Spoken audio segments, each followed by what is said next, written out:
Bye bye bye bye bye bye bye bye bye bye. Tutte le mattine apro le finestre della mia giornata su un mondo di fumo, di rumore.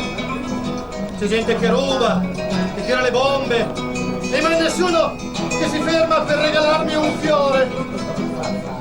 Anche perché in città di fiori non ce ne sono.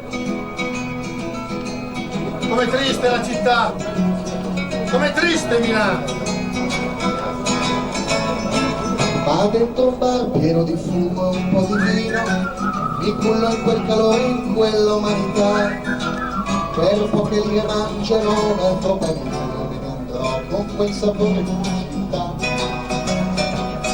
E dentro ai vicoli perduti ce ne andiamo, tra voci e odori della gente che ci sta, ed ascoltiamo, intravediamo, indoviniamo, per ritrovare nelle nostre sensazioni il colore di città.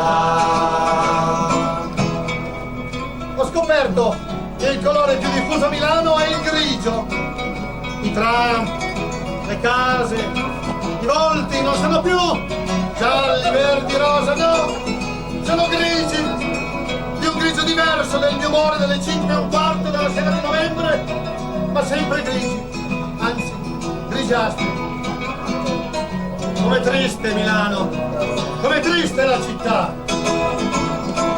Ma sul naviglio vecchio e stanco di viaggio trasformerò per non più pianeta.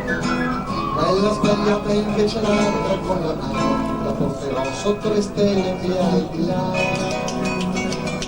E dentro ai vicoli perduti ce ne andiamo, tra voci e odori della gente che ci sta,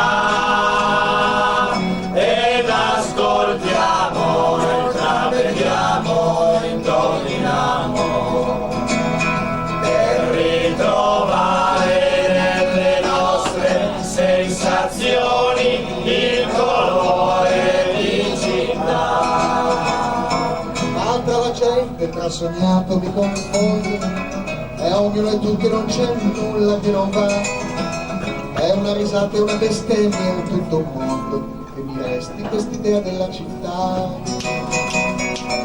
E dentro ai vicoli perduti ce ne andiamo,